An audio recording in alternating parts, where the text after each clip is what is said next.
Hello guys, welcome to my channel. So how are you all guys? I hope you all are doing great.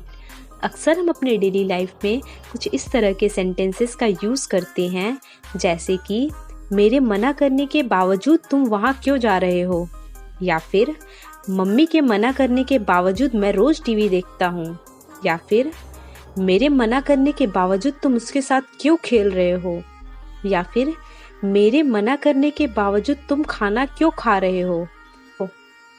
तो आप सभी ने notice किया होगा कि इन सभी सेंटेंसेस में मेरे मना करने के बावजूद का यूज़ बार बार किया जा रहा है।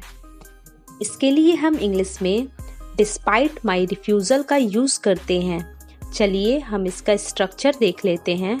तो स्ट्रक्चर में सबसे पहले despite my refusal then sentence का यूज़ कर सकते हैं। हम सेंटेंस उसके बाद डिस्पाइट माई रिफ्यूज़ल का भी यूज़ कर सकते हैं। चलिए हम इसे कुछ एग्जाम्पल के थ्रू समझ लेते हैं।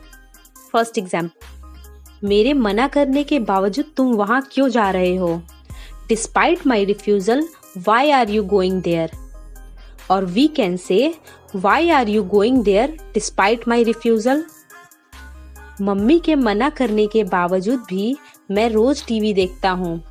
Despite my mother's refusal, I watch the TV daily. Despite my mother's refusal, I watch the TV daily. मेरे मना करने के बावजूद तुम उसके साथ खेल रहे हो। Despite my refusal, you are playing with him. Despite my refusal, you are playing with him. मेरे मना करने के बावजूद भी तुम खाना क्यों खा रही हो। Despite my refusal, why are you eating food? Despite my refusal, why are you eating food? मेरे मना करने के बावजूद तुम चिल्ला रहे हो। Despite my refusal, you are shouting. Despite my refusal, you are shouting.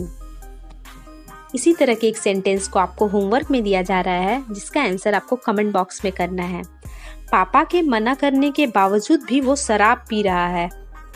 I hope guys कि आपको ये वीडियो अच्छा लगा हो। अगर अच्छा लगा हो तो please like share and subscribe जरूर करें। Thank you for watching.